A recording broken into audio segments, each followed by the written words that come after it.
Kisha mtu huyo anamshambulia Tom kwa kisu karibu na kumtoa maisha yake.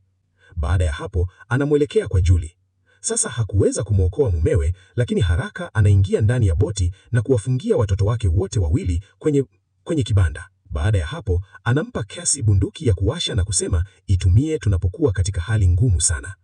Sasa wanazungumza tu wakati mtu huyo pia anafikia boti yao, na ili kumtoroka Julie anaingia bafuni.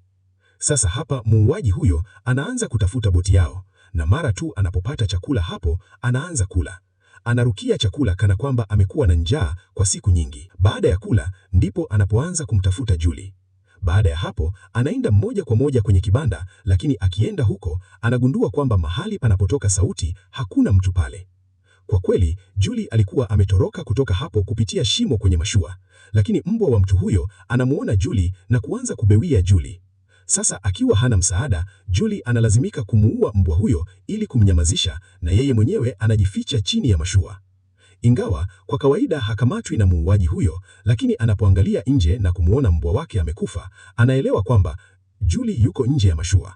Sasa mara tu anaposhuka kutoka kwenye mashua kumkamata, Julie anarudi kwenye mashua na kutumia kioo kilichovunjika kama mriala, anaingia ndani ya mashua tena.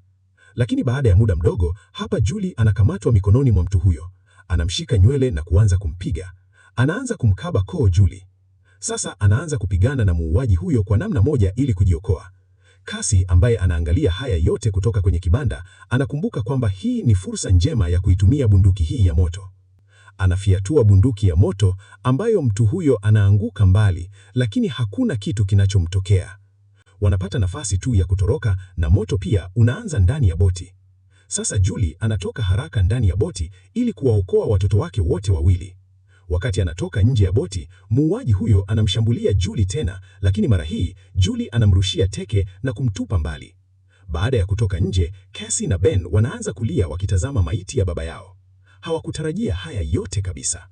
Ben anajilaumu kwa kifo cha baba yake. Anasema kwamba kama nisingeachilia maputo hayo hewani, mtu huyo asingeyaona na kuja hapa. Sasa hapa, Julie pia anashikilia kwa mumewe na kulia anapoona kwamba muuaji huyo anatoka kwenye mashua yao inayowaka.